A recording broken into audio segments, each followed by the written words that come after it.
Hello friends, welcome to my YouTube channel large animal vet. आज हम बात करेंगे इंजेक्शन लियोफ्लॉक्सिसिन के बारे में। तो लियोफ्लॉक्सिसिन का उपयोग हम कौन से डिसीज में, कौन से पशुओं में, कौन से रूट से और कितनी मात्रा में कर सकते हैं, इसके बारे में आज हम डिटेल से चर्चा करेंगे। साथ ही में उसके कॉन्ट्राइंडिकेशंस क्या है, वो प्रेगनेंसी सेफ है या नहीं है, वो उस इंजेक्शन को हमें कहाँ पर यूज़ में नहीं लेना है, इन सब पर हम आज डिटेल से चर्चा करेंगे। लेकिन उससे पहले अगर आप मेरे चैनल से नए जुड़े हैं या अभी तक आपने मेरा चैनल सब्सक्राइब नहीं किया है तो प्लीज़ मेरे चैनल को लाइक, शेयर और सब्सक्राइब करें। साथ में बेल वाला आइकन दबाकर ऑल वाला ऑप्शन भी चुनें ताकि भविष्य में आने वाली हर वीडियो की नोटिफिकेशन आपको समय समय पर मिलती रहे।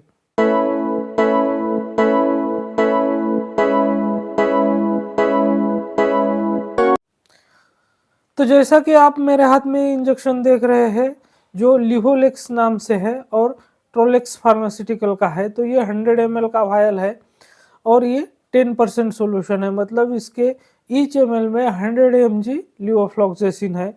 और इसका जो रूट है वो इंट्रामस्कुलर और इंट्रावेनस है।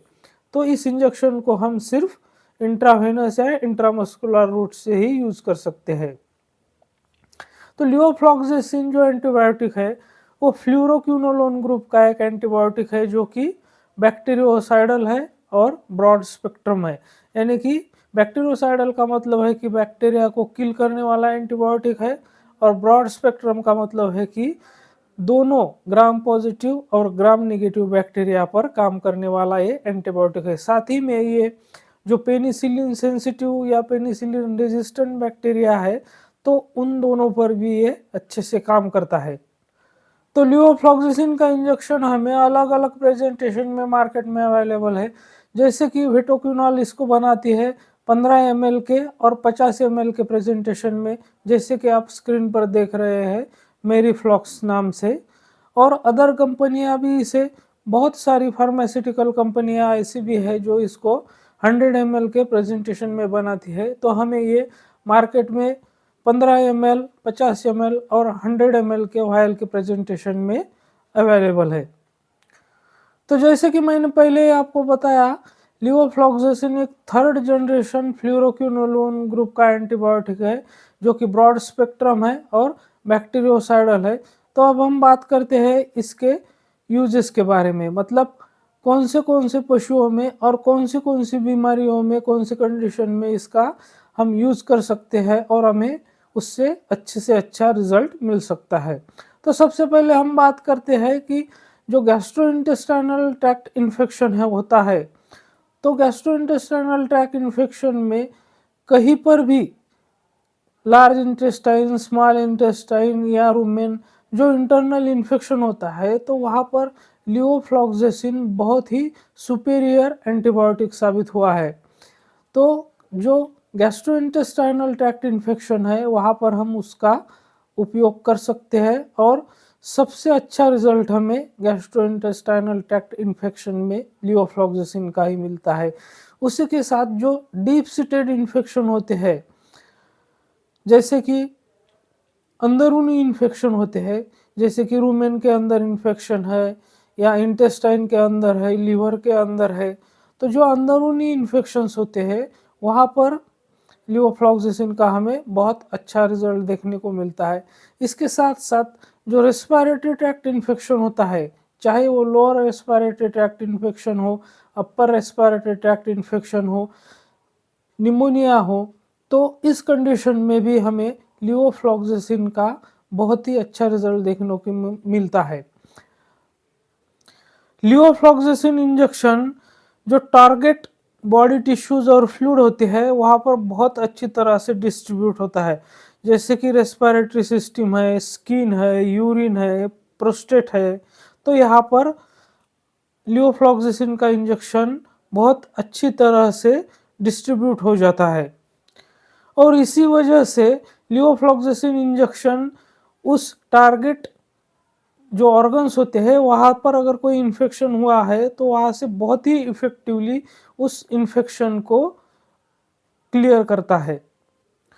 लिवोफ्लॉक्सेसिन इंजेक्शन का सेल्युलर अपटेक तो है, लेकिन वो साथ ही में जो उसका सेंट्रल नर्वस सिस्टम का पेनिट्रेशन है वो पुअर है। इसीलिए खास करके जो इंट्रासेल्युलर पैथोजेंस होते हैं तो उसको ट्रीट करने के लिए ये बहुत ही फेवरेबल, बहुत ही बेनिफिशियल एंटीबायोटिक माना जाता है।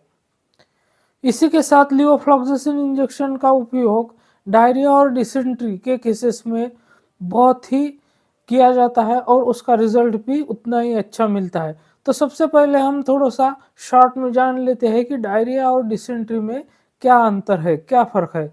तो डायरिया का मतलब है कि जो फीसेस की कंसिस्टेंसी है वो चेंज हो जाती है, उसकी कंसिस्टेंसी वाटरी हो जाती है, लूज़ हो जाती है और जो फ्रीक्वेंसी है डेफिकेशन करने की वो बढ़ जाती है, तो सिंपली उसे डायरिया कहते हैं। लेकिन जब उसी फीसेस में ब्लड और म्यूकस आने लगता है तो उसको हम डिसेंट्री कहते हैं। इस एंटीबायोटिक का उपयोग जिस तरह से रेस्पिरेटरी ट्रैक्ट इन्फेक्शन में, उसी के साथ गैस्ट्रोइंटेस्टाइनल ट्रैक्ट इन्फेक्शन में जैसे किया जाता है, तो उसी तरह यूरिनरी ट्रैक्ट इन्फेक्शन में, यूरिनरी ब्लैडर में इन्फेक्शन है या यूरेथ्रा में इन्फेक्शन है या यूरेटर में इन्फेक्शन है या चाहे फिर वो एक्यूट पायलोनेफ्राइटिस का केस हो, मतलब इन्फेक्शन इससे भी आगे बढ़कर किडनी तक पहुंच गया है, जिसे हम पायलोनेफ्राइटिस कहते हैं। तो पायलोनेफ्राइटिस का एक्चुअल जो मतलब होता है कि वो किडनी का एक इन्फेक्शन होता है बैक्टीरियल इन्फेक्शन की वजह से। तो उस केसेस में भी हम इस एंटीबायोटिक का उपयोग कर सकते हैं।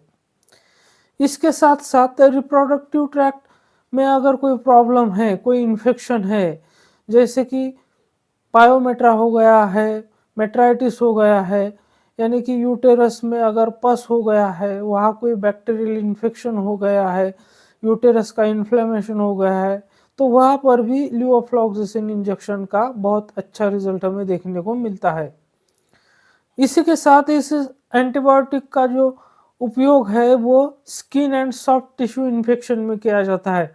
सॉफ्ट टिश्यू में कहीं पर भी इन्फेक्शन हुआ हो, वुंड हो गया हो या स्किन पर कोई इन्फेक्शन है, वहाँ पर ज़ख्म हो गया हो, वहाँ पर सेकेंडरी बैक्टीरियल इन्फेक्शन हो गया हो, तो उस केस में भी हम लिवोफ्लॉक्सेसिन एंटीबायोटिक का उपयोग कर सकते हैं और वहाँ पर भी हमें बहुत अच्छा रिजल्ट इसका देखने को मिलता है। अब रही बात कि ये ड्रग प्रेगनेंसी सेफ है या नहीं, तो जहाँ तक हो सकता है तो इस ड्रग को प्रेगनेंसी में अवॉइड करना चाहिए। अगर बहुत ही ज़रूरी है तो जो इसकी नॉर्मल डोज़ है तो सिंगल डोज़ हम इसको लगा सकते हैं, लेकिन जहाँ तक हो सकता है इसको प्रेगनेंसी में अवॉइड करना ही सेफ है। और जो सीवियरली डिहाइड्रेटेड एनिमल है तो ऐसे केसेस में भी हमें इस ड्रग को अवॉइड करना है। अब हम बात करते हैं इसके डोज रेट की। तो इसका डोज रेट जैसे कैटल, बफेलो, शीप, गोट, इन सब में हम 10 mg पर केजी बॉडी वेट के हिसाब से इसको इंट्रामस्कुलर और इंट्रावेनस इन 2 रूट से लगा सकते हैं। इसको हमें सबकट रूट से नहीं लगाना है। तो मेरे साथ बने रहने के लिए आपका बहुत बहुत धन्यवाद।